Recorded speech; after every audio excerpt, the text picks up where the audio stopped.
I used to think the worst lies were the ones people invented. I know now the cruelest ones begin with a grain of truth.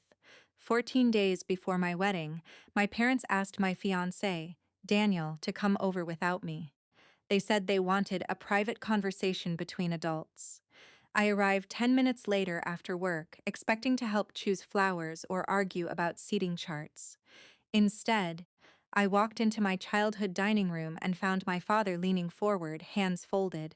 She's a liar, always has been. My mother didn't look at me, she looked at Daniel. She has a secret child, she whispered. Don't let her trap you too. The room became strangely quiet. I could have interrupted. I could have shouted. 5 years earlier, I probably would have. But after a lifetime of defending myself against stories that changed every holiday and every family gathering, I had learned something painful. People committed to misunderstanding you rarely stop because you explain better. So I stayed silent. I watched Daniel. That was the only answer that mattered. My father continued calmly, almost professionally. She never told you because she knew you'd leave. Mother nodded. Ask her. Daniel didn't. Instead, he asked, when did this happen? Their answers didn't match. One said college, the other said after graduation. Neither seemed to notice. Daniel let the silence stretch. He had met enough of my family over the previous 3 years to recognize something. I hadn't fully appreciated myself. Every accusation they made about me eventually contradicted another. He reached into his jacket pocket, unlocked his phone, and opened a photograph. Then he slid it across the table. Is this the child? My mother looked first. Her expression changed so quickly it almost frightened me. My father's confidence disappeared a second later. Neither's answered. The picture showed me sitting on a park bench beside a little girl with missing front teeth, both of us laughing over melting ice cream. Daniel looked at them quietly. Her name is Lily, isn't it? Nobody spoke, he continued. My fiancé introduced me to Lily 2 years ago. Another silence. She also told me Lily is her late sister's daughter. My mother stared at the table. Daniel's voice never became louder. When my sister-in-law died, Emma helped raise her niece for almost 3 years because nobody else could. He looked directly at my father. You've met Lily dozens of times. I felt something strange then, not triumph, just exhaustion finally finding somewhere to rest. Dad cleared his throat. That's different. Daniel shook his head. No, it isn't. The child exists. The only lie here is what you tried to make that mean.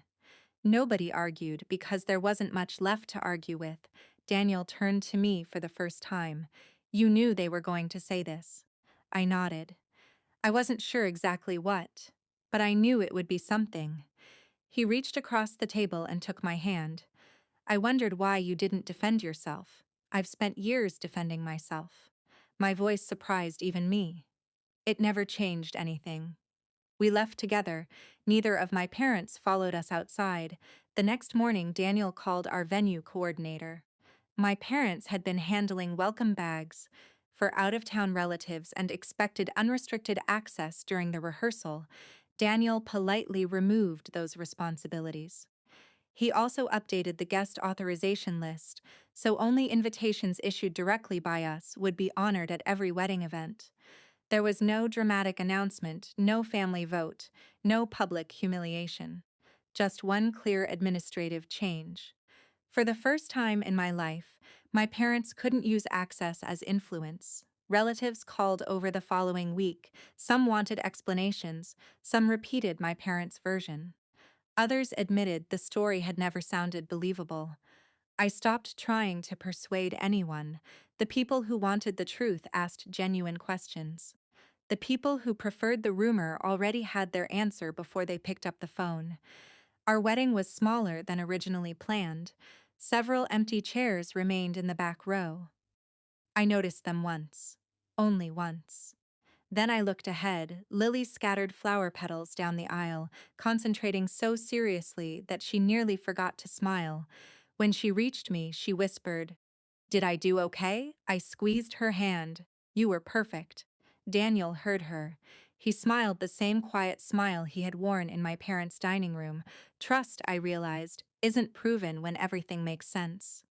It's proven in the moment someone else tries to convince the person who loves you that they know you better than you know yourself. My parents lost something that day, not because they were exposed, not because they were embarrassed. They lost the chance to keep rewriting my life after I had finally found someone who believed the version I never had to defend.